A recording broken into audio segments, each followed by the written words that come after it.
Bonjour tout le monde et bienvenue à Learn French by Suchita.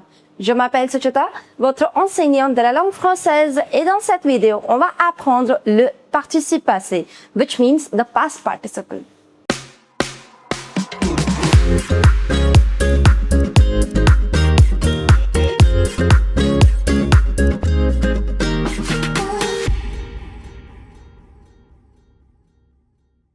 Before we begin with this video, I would like to introduce you to my website www.learnfrenchbysuchita.com, where you will find recorded courses for all your French language needs. We have courses for DELF A1, DELF A2, DELF B1, TEF TCF recorded course, French phonetics as well. We have special courses for our school students ranging from grade 5 to grade 8. We also have courses for university students who are enrolled in certificate course or diploma course in Delhi University. And finally, we also have courses for our school students who are aiming to appear for their DELF Prim or DELF Junior examinations. So hurry up and check it out. So without any further ado, let's get into the video. And as I already told you, in this video, we are going to study le participe passé. Alright, now before we begin with this video, I would request you to watch this video till the end. And in case you like this video, do not forget to give a thumbs up to the video, subscribe to our YouTube channel, mention your comments in the comment section below. In case you're not following me over my Instagram page, which is Learn French by Suchita, go and follow me over there as well. Now, the first question arises, what is participe passé? Now, in English, what we call as past participle, in French that's known as participe passé. Alright, so in English you must have studied the concept of verbs.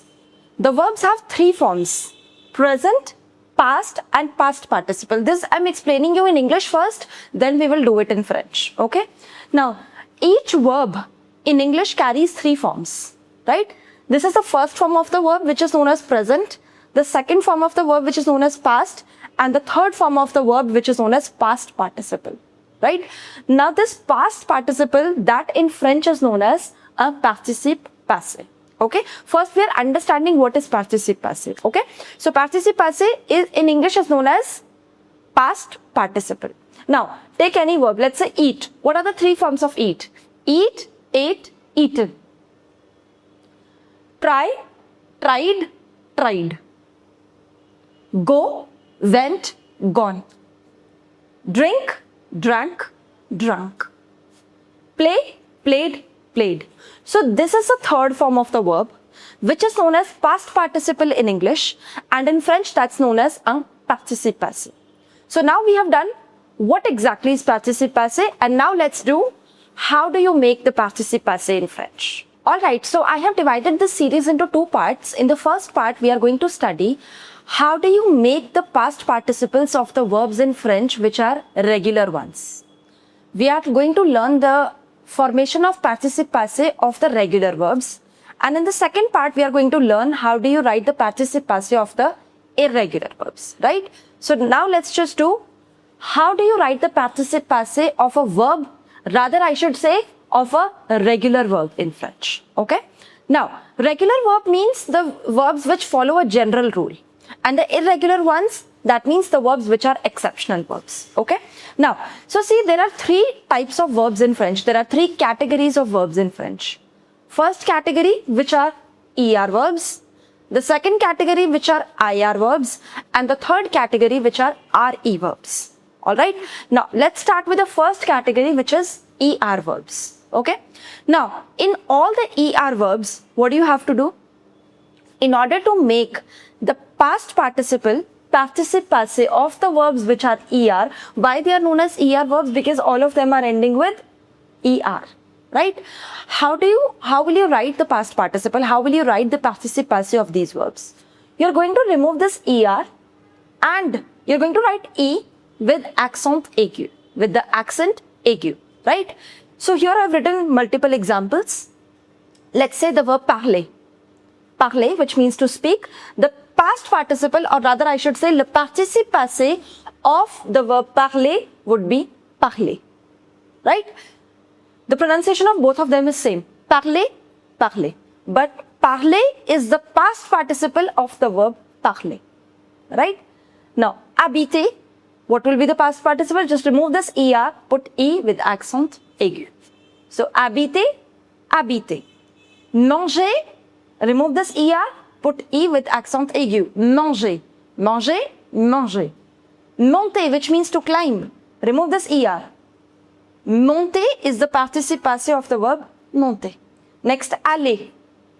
Remove ER, put E with accent aigu. The next one, chanter. So, chanter is the past participle of the verb chanter. I'll tell you a trick. All the ER verbs are regular verbs. All of them.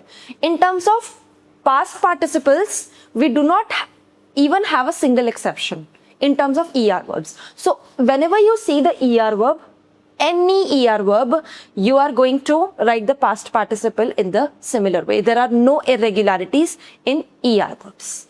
Now, the second category is IR verbs. All these verbs, if you see, all of them are IR verbs. Right? Now, what you have to do in case of IR verbs, if you want to make the past participle, if you want to make the participe passé, you have to remove this IR and you have to simply put I. Or else I can also say you have to just remove R in that case and you will have the past participle, right? So let's take the first verb, and the verb is finir, which means to finish. Finir. Finir, the past participle is fini. Choisir, which means to choose. Choisi. Participe passé of the verb choisir is choisi. The next one is dormir. Dormir, which means to sleep. The participe passé is dormi. The next one is remplir. Remplir, which means to fill. The participe passé is rempli. The next one is partir. Partir, which means to leave. The participe passé is parti. The next one is réussir, which means to succeed. The participe passé is réussi. Alright? So the second rule was, if you have IR verbs, you remove IR and you simply put I in order to make the participe passé. All these are the regular verbs in terms of participe passé. Of course, in the second part of our video, we are going to do, there are a lot of verbs which end with IR, but they do not follow this rule. So they are all the irregular verbs that you will have to remember. But the general rule is this. That's how you make the participe passé of the IR verbs. Alright, so the third category of the verb is RE verbs. Now in case of RE verbs, you have to remove RE and you have to put U. Alright. The third category, RE verbs, remove RE and put U. The first example is vendre. Vendre, which means to sell. The participe passé would be vendu. Vendu. The next one is attendre. Attendre, which means to wait for. The participe passé would be attendu. Next is répondre. Répondre, which means to reply, to answer. The participe passé would be répondu. Répondu. The next one is descendre. Descendre, which means to descend or to go down. The participe passé would be descendu. Descendu. The next one is entendre. Entendre, which means to hear. So that's entendu. The next one is rendre, which means to return. The participe passé would be rendu. So let's revise the three rules. By the way, all these are the regular verbs. If you talk about the irregular verbs, that we will talk about in the second part of our video. The irregularities, there are a lot of irregularities in terms of RE verbs also. That will follow the different rule, not this rule, right? So let's revise the three rules. If you have ER verbs, how do you make the participe passé? Remove ER, put E with accent aigu. The second rule, if you have IR verbs, remove IR and just put I in order to make participe passé. And the third rule, which is if you have RE verbs, remove RE and put U and you will have the participe passé of the verb. Now in this video we did how do you make the past participle or how do you make the participe passé of the regular verbs. In the next part of our series, Le Participe Passé, we will do all the irregular verbs. And that's it for this video. In case you like this video, do not forget to give a thumbs up to the video, subscribe to our YouTube channel, mention your comments in the comment section below. And I'll see you soon with the next video. Till then, au revoir, à bientôt et bisous bisous.